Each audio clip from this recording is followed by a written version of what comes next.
नमस्कार दोस्तों हम पिछले 1-2 दिन से इस विषय के ऊपर बात कर रहे हैं। एमएसपी को लेकर मुद्दा फंसा है सरकार और किसानों के बीच में, और सरकार लगातार कह रही है एमएसपी है, एमएसपी रहेगी और एमएसपी थी।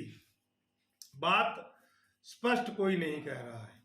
तो कल एक डिबेट जो राकेश टिकैत जी के साथ हो रही थी, उसमें ये बात कन्फर्म हो गई थी कि अगर सरकार एमएसपी के ऊपर कानून बना देती है तो जो व्यापारी है वो सामान नहीं खरीदेंगे, फसल को नहीं खरीदेंगे, तो सारी फसल जो है वो सरकार को खरीदनी पड़ेगी और सरकार के ऊपर बहुत ज़्यादा बोझ पड़ जाएगा।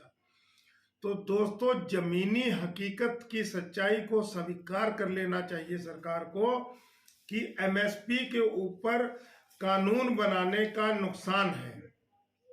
और ये जो 3 कृषि कानून जो सरकार ने बनाए थे, ये भी सरकार ने अपनी इस कमी को मानने की बजाय और लोगों के बीच में जाकर लोगों का विश्वास जीतने की बजाय 3 कृषि कानून बनाकर, जो मोदी सरकार की थिंकिंग सदा से रही है कि अपनी जिम्मेदारियों से वो भाग रहे हैं।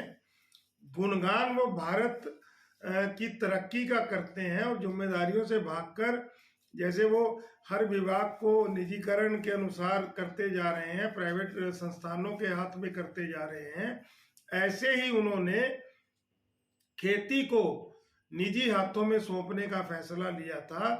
और निजी जो हाथ थे वो अपने बेनिफिट के लिए लोगों की फसलों के रेट निर्धारित करते और किसानी की कमर टूट जाती। यही मुद्दा अब एमएसपी पे आके फंस गया है, क्योंकि अगर एमएसपी के ऊपर कानून व सजा का प्रावधान हो जाएगा तो व्यापारी जो है वो फसल खरीदने से पीछे हट जाएंगे, और जब वो पीछे हट जाएंगे तो सरकार को किसान की फसल खरीदनी पड़ेगी।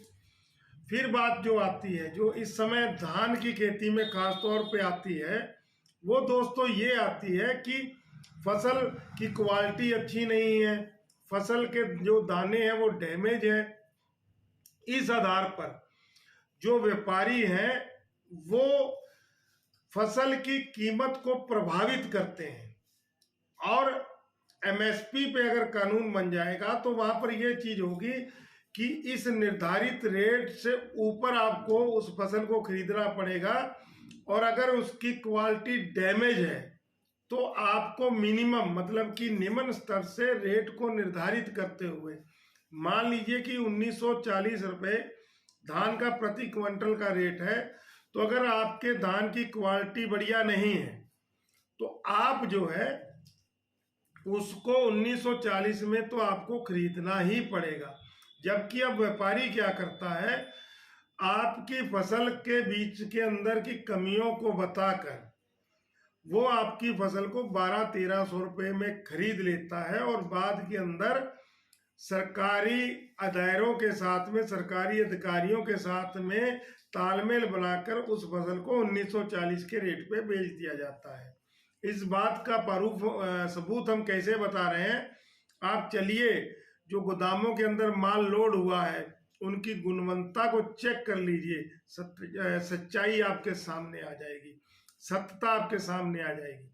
अब ये बात हम कैसे कह रहे हैं दोस्तों, मेरे पड़ोस में गोदाम है, उस गोदाम के अंदर हमारे देश के दुर्भाग्य के अनुसार हम बता रहे हैं, जो गाड़ियां गोदाम के अंदर उतरती हैं उनमें से बहुत गाड़ियां वाले बाहर 50 किलो और 1 क्विंटल माल बेचते हैं। हम लोगों ने देखा है, हम लोगों ने अपनी आंखों से देखा है। और जब वो बेचते हैं तो वो जब माल की क्वालिटी देखते हैं तो पता लगता है, ये माल की क्वालिटी जब बाहर निकल के आती है तो वहां से चावल की गुणवत्ता का पता लगता है। ये वो चावल है जो चावल मिलों के द्वारा छिलका उतार के गोदामों में शिफ्ट किया जाता है और बाद के अंदर उसको कोटेदारों के यहाँ पे देकर लोगों के अंदर सप्लाई कर दिया जाता है। मतलब कि 2 या 3-4 रुपए किलो के हिसाब से राशन कार्ड धारकों को दिया जाता है। तो इस चावल की क्वालिटी जो है, जब वो चोरी का माल निकलता है तो देखने को कई बार दोस्तों मिल जाती है, क्योंकि वो लोकल व्यापारियों के पास वो माल बिकता है। तो ये मुद्दा तो बाद का है, ये भी कोई छुपा नहीं है, ये लगभग सभी अधिकारी जानते हैं, शायद उच्च अधिकारियों को छोड़ के निम्न स्तर के सब अधिकारी जानते हैं। लेकिन हमारा मुद्दा जो है एमएसपी को लेकर चल रहा है, और एमएसपी के ऊपर अगर कानून बनता है तो उस कानून में नुकसान सरकार को ये है कि व्यापारी को जो वो लोगों को झूठ सच से बरगला के 1940 का माल 12, 13, 1400 में खरीदता है, वो नहीं खरीद पाएगा। तो जाहिर सी बात है, ज्यादातर व्यापारी जो 2 नंबर से पैसा कमाते हैं वो अपना हाथ पीछे खींच लेंगे, और जब वो अपना हाथ पीछे खींच लेंगे तो सरकार को या तो किसान का माल खरीदना पड़ेगा, या फिर किसान जो है उसकी फसल खराब हो जाएगी, नष्ट हो जाएगी। तो जाहिर सी बात है, अपने वोट बैंक को परफेक्ट करने के लिए हम लोगों के टैक्स के पैसे का इस्तेमाल करके सरकार उसको खरीदेगी, अपनी जेब से तो कोई देगा नहीं। और जब सरकार उसको खरीदेगी, ठीक है, तो वो माल मार्केट के अंदर जाएगा। अब सरकार उसको आगे फिर व्यापारी को ही बेचेगी, क्योंकि या तो व्यापारी को बेचेगी या वो कोटेदार के पास गल्ले के रूप में बटेगा। तो जब व्यापारी को बेचेगी तो यहाँ पे मुद्दा सरकार के पक्ष का आ जाता है। जैसे मैं यूपी का किसान हूँ और मेरे यहाँ पे मोटा चावल होता है, बासमती होता नहीं, तो मोटा चावल या तो राशन की दुकान पे बिकेगा, ठीक है, तो राशन की दुकान पे उसकी खपत होना दोस्तों तय है, तो वहां पे वो बिकेगा। ये तो जाहिर सी बात है, वो अरब देशों में तो जाएगा नहीं जहाँ पे बिरयानी जो है बनती है। तो यहाँ पे जब भी वो जाएगा तो व्यापारियों का काफी वर्ग इस कारण से पीछे हट जाएगा कि जो बीच का वो घपला करते हैं, जो फ्रॉड करते हैं। वैसे चोरी करना पाप होता है, लेकिन हमारे बहुत से शुद्ध विशुद्ध व्यक्ति जो हैं वो इस तरीके से लाखों करोड़ों रुपया छापते हैं, वो जब हट जाएंगे तो वो सारा बोझ सरकार के ऊपर दोस्तों आएगा।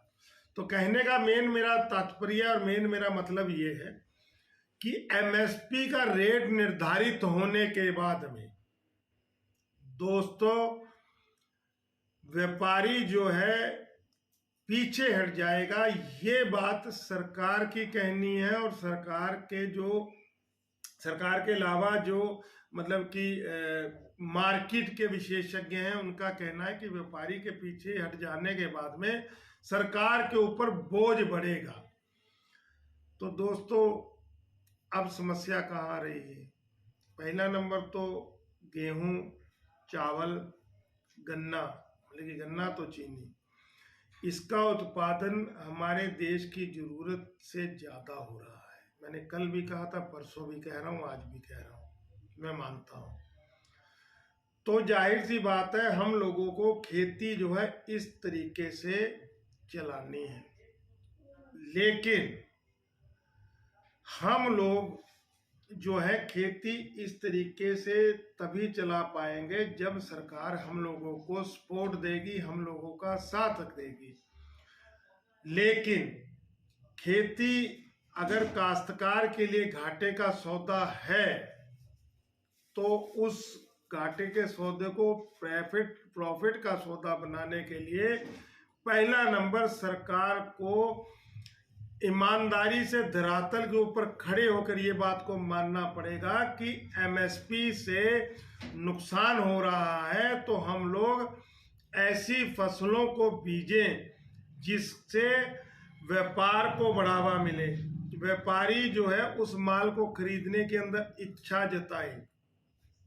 तो दोस्तों एमएसपी के ऊपर कानून बनना चाहिए, ये किसान को सही फसल का मूल्य देने के लिए उसकी जरूरत है।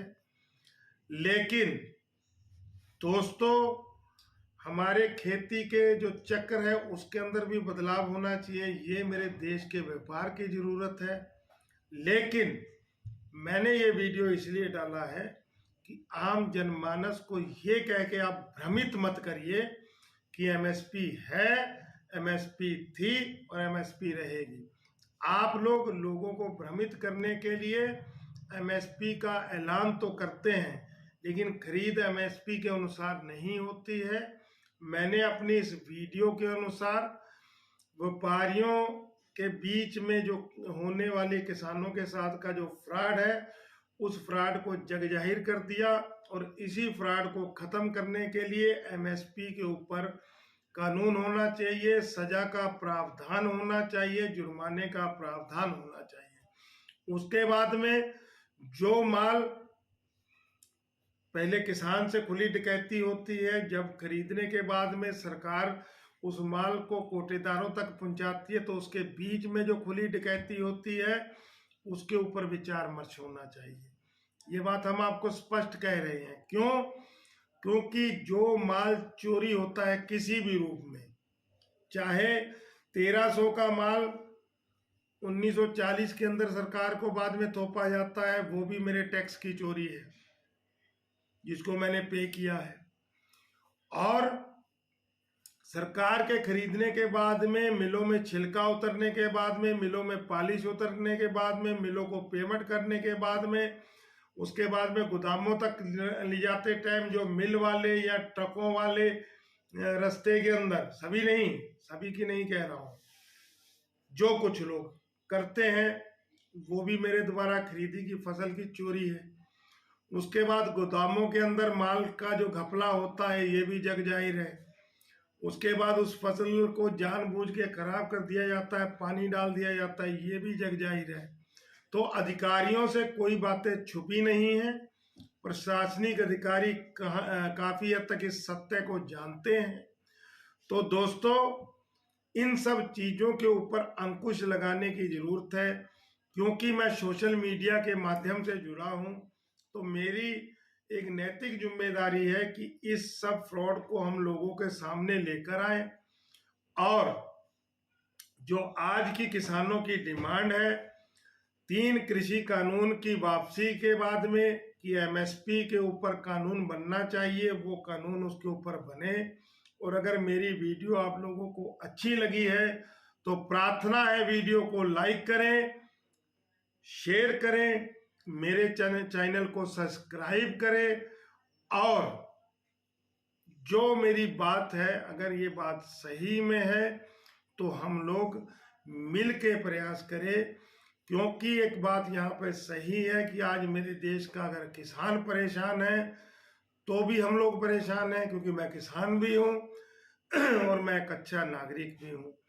और अगर मेरे देश का व्यापारिक रूप से हम लोग तरक्की नहीं कर रहे हैं, जिसके कारण हम लोगों का काफ़ी पैसा नुकसान में चला जाता है, तो भी मैं परेशान हूँ। क्योंकि हमारे जो देश का विकास चाहिए, सड़क का विकास चाहिए, हर गांव में बिजली चाहिए, बच्चों की शिक्षा के ऊपर जो पैसा लगना चाहिए, जो हमारे देश जो रॉयल मॉडल के रूप में वर्ल्ड के अंदर रिप्रेजेंट होना चाहिए, वो क्यों नहीं हो पा रहा?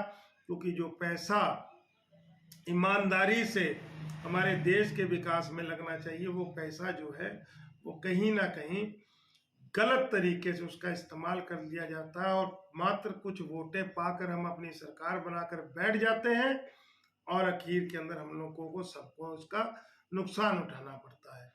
तो बात दोस्तों थोड़ी कड़वी जरूर है, लेकिन मेरे अनुसार तो सही है।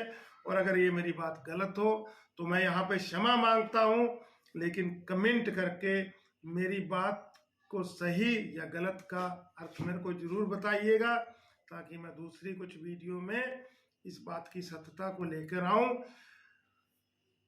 धन्यवाद दोस्तों। जय जवान, जय किसान, जय हिंद दोस्तों।